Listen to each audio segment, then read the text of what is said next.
ಶ್ರೀರಾಮಕೃಷ್ಣರು ನಗುತ್ತಿದ್ದಾರೆ ಮತ್ತು ಹೇಳುತ್ತಿದ್ದಾರೆ. ಆ ತಂಬೂರಿಯನ್ನು ಒಡೆದು ಪುಡಿ ಪುಡಿ ಮಾಡಬೇಕು ಅಂತ ಎನಿಸುತ್ತಿದೆ ನನಗೆ. ಏನಿದು, ಇನ್ನೂ ಟಮ್ ಟಮ್ ಅಂತಲೇ ಇದ್ದಾನೆ. ಬಳಿಕ ಅದರ ಮೇಲೆ ತಾನಾ ನಾನಾ ನೇರೆ ನುಮ್ ಅಂತ ಅಭ್ಯಾಸ ಮಾಡುತ್ತಾನೆ ಅಂತ ಕಾಣುತ್ತೆ. ಭವನಾಥ ಸಂಗೀತ ಆರಂಭವಾಗುವುದಕ್ಕೆ ಮುನ್ನ ಹೀಗೆಯೇ ಬೇಜಾರು ಆಗುತ್ತದೆ. ನರೇಂದ್ರ ಇನ್ನೂ ಶ್ರುತಿ ಮಾಡುತ್ತಲೇ. ಕಲೆ ಗೊತ್ತಿಲ್ಲದವರಿಗೆ ಹಾಗಾಗುತ್ತದೆ. ಶ್ರೀರಾಮಕೃಷ್ಣರು ನೋಡು, ನಮ್ಮ ಬಾಯಿಗಳನ್ನು ಮುಚ್ಚಿಸಿಬಿಟ್ಟ. ನರೇಂದ್ರ ಹಾಡಲಾರಂಭಿಸಿದ.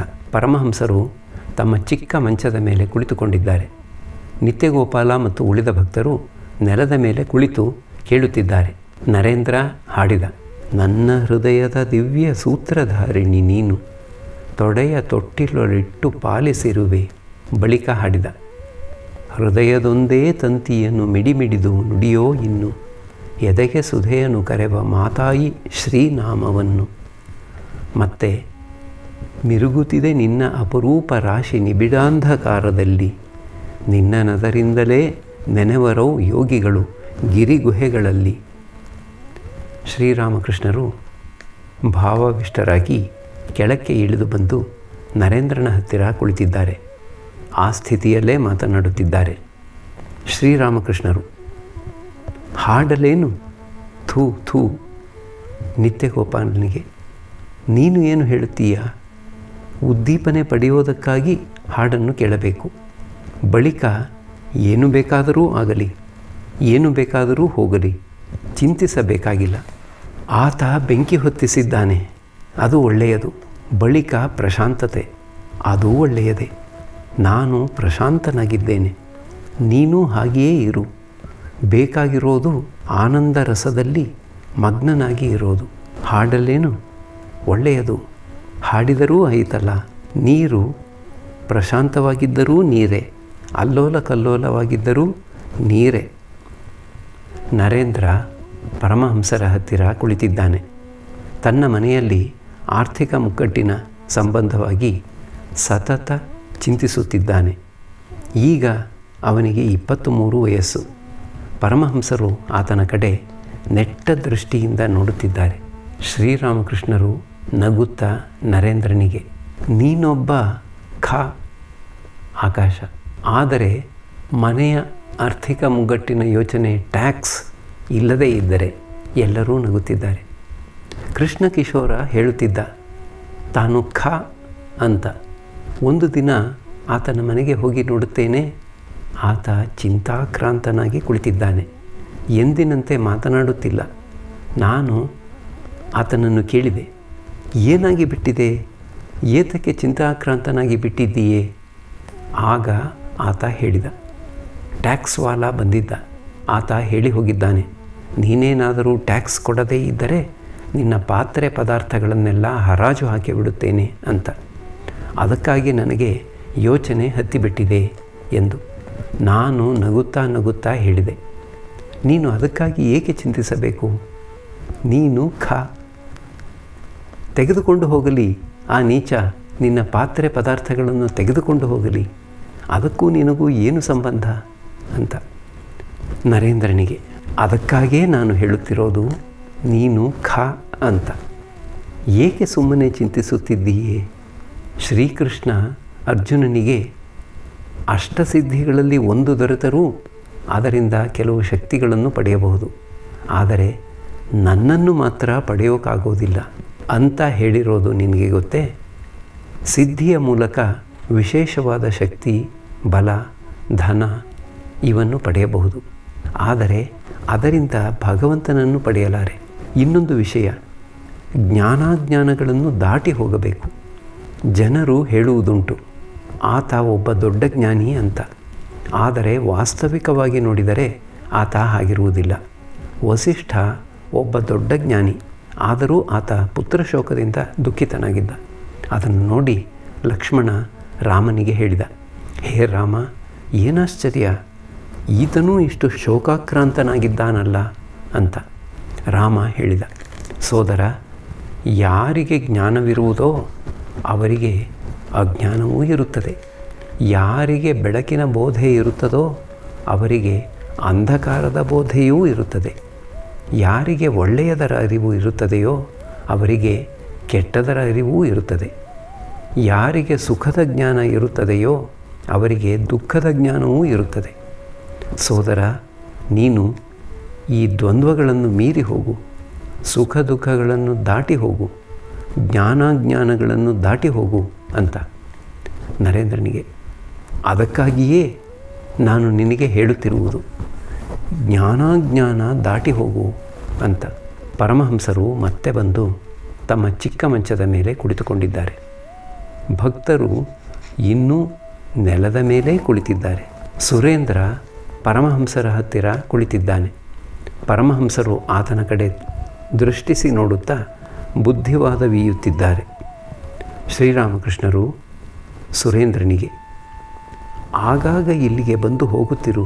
ನ್ಯಾಂಗ್ಟಾ ಹೇಳುತ್ತಿದ್ದ, ಚೊಂಬನ್ನು ಪ್ರತಿದಿನವೂ ಬೆಳಗಬೇಕು, ಇಲ್ಲದಿದ್ದರೆ ಅದು ಕಪ್ಪಾಗುತ್ತದೆ ಅಂತ. ಸರ್ವದಾ ಸಾಧು ಸಂಘ ಅವಶ್ಯಕ. ಸನ್ಯಾಸಿ ಕಾಮಕಾಂಚನವನ್ನು ತ್ಯಜಿಸಬೇಕು. ಆದರೆ ನೀವೇನೂ ಹಾಗೆ ಮಾಡಬೇಕಾಗಿಲ್ಲ. ನೀವು ಆಗಾಗ ನಿರ್ಜನ ಪ್ರದೇಶಕ್ಕೆ ಹೋಗಿ ವ್ಯಾಕುಲ ಚಿತ್ತದಿಂದ ಆತನನ್ನು ಕರೆಯಬೇಕು. ನೀವು ಮಾನಸಿಕವಾಗಿ ತ್ಯಾಗ ಮಾಡಬೇಕು. ವೀರಭಕ್ತನಾಗದೇ ಇದ್ದರೆ ಮನುಷ್ಯ ಎರಡು ಕಡೆಗೂ ಮನಸ್ಸನ್ನಿಡಲಾರ.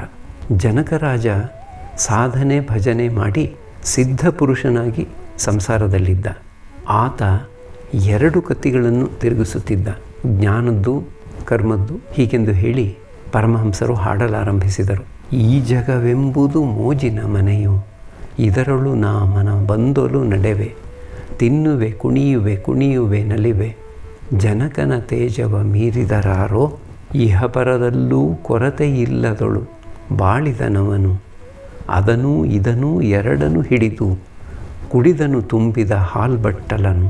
ಶ್ರೀರಾಮಕೃಷ್ಣರು ಚೈತನ್ಯದೇವ ಹೇಳಿರುವಂತೆ, ನೀವು ಜೀವಿಗಳಿಗೆ ದಯೆಯನ್ನು, ಭಕ್ತರಿಗೆ ಸೇವೆಯನ್ನು ಮತ್ತು ಹರಿನಾಮ ಸಂಕೀರ್ತನೆಯನ್ನು ಮಾಡಬೇಕು. ಸುರೇಂದ್ರನಿಗೆ, ನಾನು ಇದನ್ನೆಲ್ಲ ನಿನಗೆ ಏಕೆ ಹೇಳುತ್ತಿರುವೆನು ಗೊತ್ತೇ? ನೀನು ಒಬ್ಬ ವ್ಯಾಪಾರಿಯ ಆಫೀಸಿನಲ್ಲಿ ಕೆಲಸ ಮಾಡುತ್ತಿದ್ದೀಯೆ. ನೀನು ಅಲ್ಲಿ ಬಹಳವಾಗಿ ದುಡಿಯಬೇಕಾಗಿದೆ. ಅದಕ್ಕಾಗೇ ಇದನ್ನೆಲ್ಲ ನಾನು ಹೇಳುತ್ತಿರುವುದು. ನೀನು ಆಫೀಸಿನಲ್ಲಿ ಸುಳ್ಳು ವ್ಯವಹಾರವನ್ನು ಮಾಡುತ್ತಿದ್ದೀಯೆ. ಆದರೂ ನೀನು ತರೋದನ್ನು ತಿನ್ನುತ್ತಿದ್ದೇನೆ. ಇದಕ್ಕೆ ಕಾರಣ ಗೊತ್ತೇ? ನೀನು ದಾನ ಧರ್ಮಾದಿ ಕಾರ್ಯಗಳನ್ನು ಮಾಡುತ್ತಿರೋದರಿಂದ. ಕರಬೂಜದ ಹಣ್ಣಿಗಿಂತ ಅದರ ಬೀಜ ದೊಡ್ಡದು ಎಂಬ ನಾಣ್ಣುಡಿಯಂತೆ ನೀನು ನಿನ್ನ ಸಂಪಾದನೆಗಿಂತ ಅಧಿಕವಾಗಿ ದಾನ ಧರ್ಮಾದಿ ಕಾರ್ಯಗಳನ್ನು ಮಾಡುತ್ತಿರೋದರಿಂದ ಕೃಪಣರು ತರೋದನ್ನು ತಿನ್ನಲಾರೆ. ಅವರ ಹಣ ಈ ಕೆಲವು ರೀತಿಯಾಗಿ ಪೋಲಾಗಿ ಹೋಗುತ್ತದೆ. ಮೊದಲನೆಯದಾಗಿ ವ್ಯಾಜ್ಯದ ಮೂಲಕ, ಎರಡನೆಯದಾಗಿ ಕಳ್ಳಕಾಕರ ಮೂಲಕ, ಮೂರನೆಯದಾಗಿ ವೈದ್ಯನ ಮೂಲಕ, ನಾಲ್ಕನೆಯದಾಗಿ ದುಷ್ಟ ಮಕ್ಕಳ ದುಂದುಗಾರಿಕೆಯ ಮೂಲಕ. ನೀನು ದಾನ ಮಾಡುತ್ತಿದ್ದೀಯೆ, ಅದು ಬಹಳ ಒಳ್ಳೆಯದೇ. ಯಾರಲ್ಲಿ ಹಣ ಇರುವುದೋ ಅವರು ದಾನ ಧರ್ಮಾದಿ ಕಾರ್ಯಗಳನ್ನು ಮಾಡಬೇಕಾದ್ದೇ. ಕೃಪಣನ ಹಣ ದುರ್ವ್ಯಯವಾಗುತ್ತದೆ, ದಾತನ ಧನ ಸುವ್ಯಯವಾಗುತ್ತದೆ, ಸತ್ಕಾರ್ಯಗಳಲ್ಲಿ ವ್ಯಯವಾಗುತ್ತದೆ. ಕಾಮಾರ ಪುಕುರಿನಲ್ಲಿ ರೈತರು ಕಾಲುವೆ ತೆಗೆದು ಗದ್ದೆಗೆ ನೀರು ಹಾಯಿಸುತ್ತಾರೆ. ಒಮ್ಮೊಮ್ಮೆ ನೀರು ಗದ್ದೆಗೆ ಬಹಳ ಅಧಿಕವಾಗಿ ಬಂದು ತೆವರಿಯನ್ನು ಕೊರೆದು ಬೆಳೆಯನ್ನು ನಷ್ಟ ಮಾಡಿಬಿಡುತ್ತದೆ. ಅದಕ್ಕಾಗಿ ರೈತರು ತೆವರಿಗಳಲ್ಲಿ ಅಲ್ಲಿ ಇಲ್ಲಿ ರಂಧ್ರಗಳನ್ನು ಮಾಡಿರುತ್ತಾರೆ. ಅಧಿಕವಾಗಿ ಬಂದ ನೀರು ಈ ರಂಧ್ರಗಳ ಮೂಲಕ ಹರಿದು ಹೋಗಿ ಬಿಡೋದರಿಂದ ತೆವರಿಗಳು ಕೊಚ್ಚಿ ಹೋಗುವು. ಜೊತೆಗೆ ಅಧಿಕವಾಗಿ ಬಂದ ನೀರು ಹರಿದು ಹೊರಟು ಹೋಗೋದರಿಂದ ಅದು ಗದ್ದೆಗೆ ಮೆಕ್ಕಲು ಮಣ್ಣನ್ನು ತರುತ್ತದೆ. ಆ ಮಣ್ಣು ಗದ್ದೆಯ ಆಬಾದನ್ನು ಹೆಚ್ಚಿಸುತ್ತದೆ, ಒಳ್ಳೆಯ ಬೆಳೆಯನ್ನು ಕೊಡುತ್ತದೆ. ಯಾರು ದಾನ ಧರ್ಮಾದಿ ಕಾರ್ಯಗಳನ್ನು ಮಾಡುತ್ತಾರೋ ಅವರಿಗೆ ಒಳ್ಳೆಯ ಫಲ ದೊರೆಯುತ್ತದೆ. 4 ಪುರುಷಾರ್ಥಗಳೂ ಧರ್ಮ, ಅರ್ಥ, ಕಾಮ, ಮೋಕ್ಷ ದೊರೆಯುತ್ತವೆ. ಭಕ್ತರು ದಾನ ಧರ್ಮಾದಿಗಳ ಸಂಬಂಧವಾಗಿ ಪರಮಹಂಸರ ಶ್ರೀಮುಖದಿಂದ ಬಂದದ್ದನ್ನೆಲ್ಲ ಏಕಾಗ್ರ ಚಿತ್ತದಿಂದ ಕೇಳಿದರು. ಸುರೇಂದ್ರ, ನನಗೆ ಸರಿಯಾಗಿ ಧ್ಯಾನ ಮಾಡುವುದಕ್ಕೆ ಆಗುತ್ತಿಲ್ಲ. ಆಗಾಗ ತಾಯಿ ತಾಯಿ ಅಂತ ಹೇಳುತ್ತೇನೆ. ಮಲಗುವ ಸಮಯದಲ್ಲಿ ತಾಯಿ ತಾಯಿ ಎಂಬುದಾಗಿ ಹೇಳುತ್ತಾ ಹೇಳುತ್ತಾ ನಿದ್ರಾವಸ್ಥೆಗೆ ಜಾರಿ ಬೀಳುತ್ತೇನೆ. ಶ್ರೀರಾಮಕೃಷ್ಣರು ಅದೇ ಬೇಕಾದಷ್ಟು ಸ್ಮರಣ ಮನನ ಮಾಡಿದರಾಯಿತು ಅಲ್ಲವೇ? ಯೋಗಗಳಲ್ಲಿ 2 ವಿಧ: ಮನೋಯೋಗ, ಕರ್ಮಯೋಗ. ಗುರುವಿನ ಉಪದೇಶಕ್ಕನುಗುಣವಾಗಿ ಪೂಜೆ, ತೀರ್ಥಯಾತ್ರೆ, ಜೀವಸೇವೆ ಇವನ್ನೆಲ್ಲ ಮಾಡುವುದಕ್ಕೆ ಕರ್ಮಯೋಗ ಅಂತ ಹೆಸರು. ಜನಕಾದಿಗಳು ಯಾವ ಕರ್ಮವನ್ನು ಮಾಡುತ್ತಿದ್ದರೋ ಅದಕ್ಕೂ ಕರ್ಮಯೋಗ ಅಂತ ಹೆಸರು. ಯೋಗಿಗಳು ಮಾಡುವ ಸ್ಮರಣ ಮನನಕ್ಕೆ ಮನೋಯೋಗ ಅಂತ ಹೆಸರು. ಕೆಲವು ವೇಳೆ ನಾನು ಕಾಳಿ ದೇವಾಲಯದಲ್ಲಿ ಕುಳಿತು ಭಾವಿಸಿಕೊಳ್ಳುತ್ತೇನೆ, ತಾಯೇ, ಮನಸ್ಸು ಎಂಬುದು ನೀನೇ ಅಲ್ಲದೆ ಮತ್ತೆ ಬೇರೆ ಏನೂ ಅಲ್ಲ ಅಂತ. ನನ್ನ ದೃಷ್ಟಿಯಿಂದ ಶುದ್ಧ ಮನಸ್ಸು ಎಂದರೂ ಒಂದೇ, ಶುದ್ಧ ಬುದ್ಧಿ ಎಂದರೂ ಒಂದೇ, ಶುದ್ಧ ಆತ್ಮ ಎಂದರೂ ಒಂದೇ. ಇನ್ನೇನು ಸಾಯಂಕಾಲವಾಗುವುದರಲ್ಲಿದೆ. ಬಂದಿದ್ದ ಭಕ್ತರಲ್ಲಿ ಅನೇಕರು ಪರಮಹಂಸರಿಗೆ ಪ್ರಣಾಮ ಮಾಡಿ ಮನೆಗೆ ಹಿಂದಿರುಗುತ್ತಿದ್ದಾರೆ. ಪರಮಹಂಸರು ಪಶ್ಚಿಮ ವರಾಂಡಕ್ಕೆ ಹೋದರು. ಭವನಾಥ ಮತ್ತು ಮಾಸ್ಟರ್ ಅವರನ್ನು ಹಿಂಬಾಲಿಸಿದರು. ಶ್ರೀರಾಮಕೃಷ್ಣರು ಭವನಾಥನಿಗೆ, ನೀನು ಇಲ್ಲಿಗೆ ಬಹಳ ಅಪರೂಪವಾಗಿ ಬರುತ್ತಿರುವೆಯಲ್ಲ, ಏಕೆ? ಭವನಾಥ ನಗುತ್ತಾ, ನಾನು ಸಾಮಾನ್ಯವಾಗಿ 15 ದಿನಕ್ಕೊಮ್ಮೆ ಇಲ್ಲಿಗೆ ಬರುತ್ತಿದ್ದೇನೆ. ಅಂದು ನಿಮ್ಮನ್ನು ರಸ್ತೆಯಲ್ಲೇ ನೋಡಿಬಿಟ್ಟೆ, ಅದಕ್ಕಾಗಿ ಇದುವರೆಗೆ ಇಲ್ಲಿಗೆ ಬರಲಿಲ್ಲ. ಶ್ರೀರಾಮಕೃಷ್ಣರು, ಅದು ಹೇಗೆ? ಬರಿಯ ದರ್ಶನದಿಂದಲೇ ಏನು ದೊರೆತೀತು? ಸ್ಪರ್ಶನ, ಆಲಾಪನ ಇವೂ ಆಗಬೇಕು. ಸಾಯಂಕಾಲವಾಯಿತು. ದೇವಾಲಯಗಳಲ್ಲಿ ಮಂಗಳಾರತಿಯ ಶಬ್ದ ಕೇಳಲಾರಂಭಿಸಿತು. ಇಂದು ಫಾಲ್ಗುಣ ಶುಕ್ಲ ಅಷ್ಟಮಿ. 6-7 ದಿನಗಳಾದ ನಂತರ ದೋಲ್ ಪೂರ್ಣಿಮೆ ಜಾತ್ರೆ ನಡೆಯುತ್ತದೆ. ದೇವಾಲಯಗಳ ಶಿಖರಗಳು, ಪ್ರಾಂಗಣ, ಉದ್ಯಾನವನ, ಗಿಡಮರಗಳು ಚಂದ್ರನ ಕಿರಣದಿಂದ ಮನೋಹರ ರೂಪವನ್ನು ತಾಳಿವೆ. ಗಂಗೆ ಕಲಕಲ ಎಂದು ಶಬ್ದ ಮಾಡುತ್ತಾ ಉತ್ತರಾಭಿಮುಖವಾಗಿ ಹರಿಯುತ್ತಿದ್ದಾಳೆ. ಪರಮಹಂಸರು ತಮ್ಮ ಕೊಠಡಿಯಲ್ಲಿ ಚಿಕ್ಕ ಮಂಚದ ಮೇಲೆ ಕುಳಿತು ಭಗವತಿಯ ಧ್ಯಾನ ಮಾಡುತ್ತಿದ್ದಾರೆ. ಮಂಗಳಾರತಿ ಮುಗಿದಿದೆ. ಒಬ್ಬಿಬ್ಬರು ಭಕ್ತರು ಇನ್ನೂ ತಮ್ಮ ಮನೆಗೆ ಹೋಗದೆ ಉಳಿದುಕೊಂಡಿದ್ದಾರೆ. ನರೇಂದ್ರ ಆಗಲೇ ಹೊರಟು ಹೋಗಿದ್ದಾನೆ. ಪರಮಹಂಸರು ಭಾವಾವಿಷ್ಟರಾಗಿ ಅವರ ಕೊಠಡಿಗೆ ಈಶಾನ್ಯ ದಿಕ್ಕಿನಲ್ಲಿರುವ ಉದ್ದ ವರಾಂಡದಲ್ಲಿ ಸುಮ್ಮನೆ ಅಡ್ಡಾಡುತ್ತಿದ್ದಾರೆ. ಮಾಸ್ಟರ್ ಅವರನ್ನು ದೃಷ್ಟಿಸಿ ನೋಡುತ್ತಾ ಆ ವರಾಂಡದಲ್ಲೇ ನಿಂತಿದ್ದಾನೆ. ಪರಮಹಂಸರು ಇದ್ದಕ್ಕಿದ್ದ ಹಾಗೆ ಮಣಿಯನ್ನು ಸಂಬೋಧಿಸಿ ಹೇಳಿದರು, ಆಹಾ, ನರೇಂದ್ರ ಎಷ್ಟು ಚೆನ್ನಾಗಿ ಹಾಡುತ್ತಾನೆ ಮಾಸ್ಟರ್. ಹೌದು, ಬಹಳ ಚೆನ್ನಾಗಿ ಹಾಡುತ್ತಾನೆ. ಮಿರುಗುತ್ತಿದೆ ನಿನ್ನ ಅತಿರೂಪ ರಾಶಿ ನಿಬಿಡಾಂಧಕಾರದಲ್ಲಿ ಎಂಬ ಹಾಡನ್ನು ಬಹಳ ಚೆನ್ನಾಗಿ ಹಾಡಿದ ಶ್ರೀರಾಮಕೃಷ್ಣರು. ಹೌದು, ಆ ಹಾಡು ಬಹಳ ಗಹನವಾದ ಭಾವನೆಯಿಂದ ಕೂಡಿದೆ. ನನ್ನ ಮನಸ್ಸನ್ನು ಅದು ಇನ್ನೂ ಹಿಡಿದೆಳೆದು ನಿಲ್ಲಿಸಿರುವಂತೆ ತೋರುತ್ತಿದೆ ಮಾಸ್ಟರ್. ಹೌದು, ನನಗೂ. ಶ್ರೀರಾಮಕೃಷ್ಣರು, ಅಂಧಕಾರದ ಮೇಲೆ ಧ್ಯಾನ, ಇದು ತಾಂತ್ರಿಕ ಮತ. ಆಗ ಸೂರ್ಯನ ಬೆಳಕು ಎಲ್ಲಿಗೆ ಹೋಗಿರುತ್ತದೆ? ಗಿರೀಶ ಕೊಠಡಿಯನ್ನು ಪ್ರವೇಶಿಸಿ ನಿಂತುಕೊಂಡಿದ್ದಾನೆ. ಪರಮಹಂಸರು ಹಾಡುತ್ತಿದ್ದಾರೆ. ಕಾಲರೂಪೆ ದಿಗಂಬರಿ ಹೃದಯ ಪದ್ಮ ಭಾಸ್ಕರಿ, ನಿಜವಾಗಿಯೂ ಕಪ್ಪಗೆ ಹೆಳೆ ನನ್ನ ತಾಯಿ ಕಾಳಿ. ಪರಮಹಂಸರು ಪ್ರೇಮೋನ್ಮತ್ತರಾಗಿ ಗಿರೀಶನ ಹೆಗಲ ಮೇಲೆ ತಮ್ಮ ಒಂದು ಕೈಯನ್ನಿಟ್ಟುಕೊಂಡು ನಿಂತು ಹಾಡುತ್ತಿದ್ದಾರೆ. ಏತಕೆ ಇನ್ನೇತಕೆ ಕಾಶಿ ಕಾಂಚಿಯೋ ಗಯೆಯೋ ಗಂಗೆಯೋ ಪುಣ್ಯಕ್ಷೇತ್ರಗಳೇತಕೆ. ಮತ್ತೆ ಪರಮಹಂಸರು ಹಾಡುತ್ತಿದ್ದಾರೆ. ಅರಿತೆ ನಾನು ನಿಜದ ನೆಲೆಯ ನರಿತೆನು, ಭಾವದಂತರಂಗವರಿತ ವ್ಯಕ್ತಿಯೊಬ್ಬ ದೊರೆತನು. ಪರಮಹಂಸರ ದೃಷ್ಟಿ ಗಿರೀಶನ ಕಡೆ ಬೀಳುತ್ತಾ ಅವರ ಪ್ರೇಮೋನ್ಮತ್ತತೆ ಇನ್ನೂ ಗಾಢವಾದಂತೆ ತೋರಿತು. ಅವರು ನಿಂತು ಮತ್ತೆ ಹಾಡಲು ಆರಂಭಿಸಿದ್ದಾರೆ. ತಾಯ ಶ್ರೀನಾಮದಲ್ಲಿ ಜೀವವಿರಿಸಿದ ನನಗೆ ಮೃತ್ಯು ಭಯವೇನು, ಆತ್ಮಶಿರ ಶಿಖೆಯಲ್ಲಿ ತಾಯ ನಾಮವ ಹಿಡಿದು ಕಟ್ಟಿರುವೆನು. ಈ ಜಗದ ಸಂತೆಯಲ್ಲಿ ನನ್ನ ದೇಹವ ಮಾರಿ ತಾಯ ಶ್ರೀನಾಮವನ್ನು ಕೊಂಡಿರುವೆನು. ಕಾಳೀ ನಾಮ ಕಲ್ಪತರುವನು ನಾನು ಎದೆಯ ಅಂಗಳದಲ್ಲಿ ನೆಟ್ಟಿರುವೆನು. ಯಮ ಬಂದು ನಿಂತಾಗ ನನ್ನ ಎದೆಯನ್ನು ತೆರೆದು ಬೆಳೆಯುವಿ ವೃಕ್ಷವನ್ನು ತೋರಿಸುವೆನು. ಅರಿವರ್ಗಗಳನ್ನು ಕಿತ್ತು ಭವಜಲಧಿಯಲ್ಲಿ ನಾನು ಜಯದುರ್ಗೆ ಎಂದೆಂದು ಹೊರಟಿರುವೆನು. ಪರಮಹಂಸರು ಭಾವದಿಂದ ಮತ್ತರಾಗಿ ಮತ್ತೆ ಈ ಚರಣವನ್ನು ಹಾಡಿದರು. ಈ ಜಗದ ಸಂತೆಯಲ್ಲಿ ನನ್ನ ದೇಹವ ಮಾರಿ ತಾಯ ಶ್ರೀನಾಮವನ್ನು ಕೊಂಡಿರುವೆನು. ಶ್ರೀರಾಮಕೃಷ್ಣರು ಗಿರೀಶಾದಿಗಳ ಕಡೆ ತಿರುಗಿ ಹೇಳಿದರು. ಭಕ್ತಿಭಾವವೆದೆಯ ತುಂಬಿ ನನ್ನ ಜ್ಞಾನವ ಮರೆಸಿದೆ. ಇಲ್ಲಿ ಜ್ಞಾನ ಎಂದರೆ ಬಾಹ್ಯ ಜ್ಞಾನ. ಬೇಕಾಗಿರೋದು ತತ್ವಜ್ಞಾನ, ಬ್ರಹ್ಮಜ್ಞಾನ. ಭಕ್ತಿಯೇ ಸಾರ. ಸಕಾಮ ಭಕ್ತಿ ಎಂಬುದು ಒಂದು ಇದೆ. ಮತ್ತು ನಿಷ್ಕಾಮ ಭಕ್ತಿ, ಶುದ್ಧ ಭಕ್ತಿ, ಆಹೇತುಕ ಭಕ್ತಿ ಇವೂ ಇವೆ.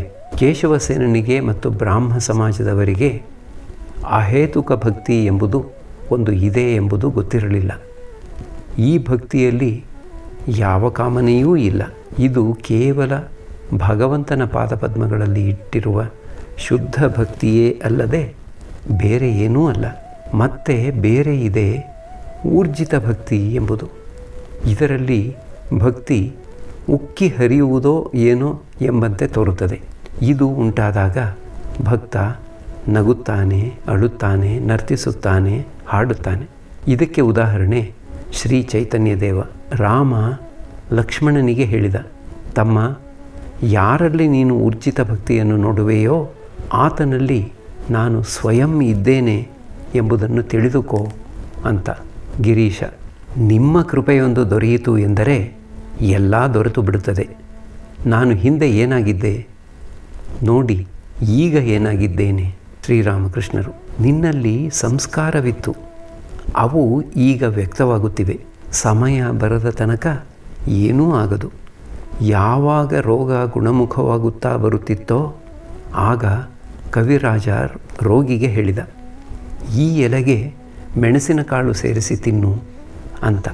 ಆಗ ರೋಗಿ ಗುಣವಾಗಿ ಬಿಟ್ಟ. ಈಗ ಮೆಣಸಿನಕಾಳಿನೊಡನೆ ತಿಂದ ಔಷಧ ಆತನನ್ನು ಗುಣಪಡಿಸಿತೋ ಅಥವಾ ತಾನಾಗಿಯೇ ಆತ ಗುಣ ಹೊಂದಿದನೋ ಇದನ್ನು ಯಾರು ತಾನೇ ಹೇಳಬಲ್ಲರು? ಲಕ್ಷ್ಮಣನು ಲವಕುಶರಿಗೆ, ನೀವು ಇನ್ನೂ ಚಿಕ್ಕ ಬಾಲಕರು, ರಾಮಚಂದ್ರನ ಮಹತ್ವ ಏನು ಎಂಬುದು ನಿಮಗೆ ಗೊತ್ತಿಲ್ಲ. ಆತನ ಪಾದಸ್ಪರ್ಶ ಮಾತ್ರದಿಂದಲೇ ಕಲ್ಲಾಗಿದ್ದ ಅಹಲ್ಯೆ ಮತ್ತೆ ಬದುಕಿ ಎದ್ದಳು ಅಂತ ಹೇಳಿದ. ಲವಕುಶರು ಹೇಳಿದರು, ನಮಗೆ ಅದೆಲ್ಲ ಗೊತ್ತಿದೆ. ನಾವು ಆ ಕಥೆಯನ್ನು ಕೇಳಿದ್ದೇವೆ. ಕಲ್ಲಾಗಿದ್ದ ಆಕೆ ಮತ್ತೆ ಬದುಕಿ ಎದ್ದುದು ಋಷಿಯ ಆಶೀರ್ವಾದದಿಂದ. ಗೌತಮ ಮುನಿ ಆಕೆಗೆ ಆಶೀರ್ವದಿಸಿದ್ದ. ತ್ರೇತಾಯುಗದಲ್ಲಿ ಶ್ರೀರಾಮಚಂದ್ರ ಈ ಆಶ್ರಮದ ಬಳಿಯಲ್ಲಿಯೇ ಹೋಗುತ್ತಾನೆ. ಆತನ ಪಾದಸ್ಪರ್ಶದಿಂದ ನೀನು ಮತ್ತೆ ಬದುಕಿ ಏಳುವೆ ಅಂತ ಎಂದು ಲವಕುಶರು ಹೇಳಿದರು. ಆಕೆ ಬದುಕಿ ಎದ್ದುದು ರಾಮನ ಮಹತ್ತಿನಿಂದಲೋ ಅಥವಾ ಋಷಿಯ ಆಶೀರ್ವಾದದಿಂದಲೋ? ಇದು ಹೀಗಲ್ಲ ಹಾಗೆ ಎಂದು ಯಾರು ತಾನೇ ಹೇಳಬಲ್ಲರು? ಪ್ರತಿಯೊಂದೂ ಆತನ ಇಚ್ಛೆಗನುಸಾರವಾಗಿ ಘಟಿಸುತ್ತದೆ. ನೀನು ಇಲ್ಲಿಗೆ ಬರುತ್ತಿರುವುದರಿಂದ ನಿನ್ನ ಆಧ್ಯಾತ್ಮಿಕ ಜೀವನ ಜಾಗೃತಗೊಳ್ಳುವುದಾದರೆ ನಾನು ಕೇವಲ ಹೇತು ಮಾತ್ರ ಎಂಬುದನ್ನು ತಿಳಿದುಕೋ. ಚಂದಮಾಮ ಎಲ್ಲರ ಮಾಮ. ಭಗವಂತನ ಇಚ್ಛೆಯಂತೆ ಎಲ್ಲ ಘಟಿಸುತ್ತದೆ. ಗಿರೀಶ ನಗುತ್ತಾ, ಭಗವಂತನ ಇಚ್ಛೆಯಂತೆ ತಾನೇ ನಾನು ಹೇಳೋದು ಇದೇನೆ. ಎಲ್ಲರೂ ನಗುತ್ತಾರೆ. ಶ್ರೀರಾಮಕೃಷ್ಣರು ಗಿರೀಶನಿಗೆ, ಮನುಷ್ಯ ಸರಳನಾದರೆ ಶೀಘ್ರವಾಗಿ ಆತನ ಸಾಕ್ಷಾತ್ಕಾರ ದೊರೆತು ಬಿಡುತ್ತದೆ. ಈ ಕೆಲವರಿಗೆ ಜ್ಞಾನ ದೊರಕದು. ಮೊದಲನೆಯದಾಗಿ ವಕ್ರಬುದ್ಧಿಯುಳ್ಳವನಿಗೆ, ಸರಳವಾಗಿಲ್ಲದೇ ಇರುವುದರಿಂದ. ಎರಡನೆಯದು ಬಾಹ್ಯ ಶುಚಿಯಲ್ಲಿಯೇ ನಿರತನಾಗಿರುವವನಿಗೆ.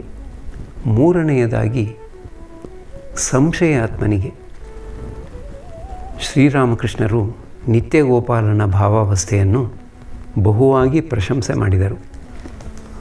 3-4 ಜನ ಭಕ್ತರು ಆ ಉದ್ದ ವರಾಂಡದಲ್ಲಿ ಪರಮಹಂಸರ ಹತ್ತಿರ ನಿಂತು ಅವರು ಪರಮಹಂಸಾವಸ್ಥೆಯ ಸಂಬಂಧವಾಗಿ ಹೇಳುತ್ತಿರುವುದನ್ನು ಕೇಳುತ್ತಿದ್ದಾರೆ. ಪರಮಹಂಸರಿಗೆ ಸರ್ವದಾ ಈ ಬೋಧೆ: ಭಗವಂತನೊಬ್ಬನೇ ಸತ್ಯ, ಉಳಿದವೆಲ್ಲ ಅನಿತ್ಯ ಎಂಬ ಬೋಧೆ ಇರುತ್ತದೆ. ಹಾಲನ್ನು ನೀರಿನಿಂದ ಪ್ರತ್ಯೇಕ ಮಾಡೋ ಶಕ್ತಿ ಹಂಸ ಪಕ್ಷಿಯೊಂದಕ್ಕೆ ಮಾತ್ರವೇ ಇದೆ. ಹಾಲು ನೀರಿನಲ್ಲಿ ಬೆರೆತು ಹೋಗಿದ್ದರೆ ಹಂಸದ ನಾಲಿಗೆಯಲ್ಲಿ ಒಂದು ವಿಧವಾದ ಆಮ್ಲದ್ರವವಿದೆ. ಅದು ಹಾಲನ್ನು ನೀರನ್ನು ಬೇರೆ ಬೇರೆ ಮಾಡಿಬಿಡುತ್ತದೆ. ಪರಮಹಂಸರ ಬಾಯಲ್ಲಿಯೂ ಅಂಥದೊಂದು ಆಮ್ಲದ್ರವವಿದೆ. ಅದೇ ಪ್ರೇಮಭಕ್ತಿ. ಅದು ಅಂಕುರವಾಗಿದ್ದರೆ ನಿತ್ಯಾನಿತ್ಯ ವಿವೇಕ ಉಂಟಾಗುತ್ತದೆ. ಭಗವಂತನ ಅನುಭೂತಿ ದೊರೆಯುತ್ತದೆ, ಭಗವಂತನ ದರ್ಶನ ದೊರೆಯುತ್ತದೆ ಅಂತ.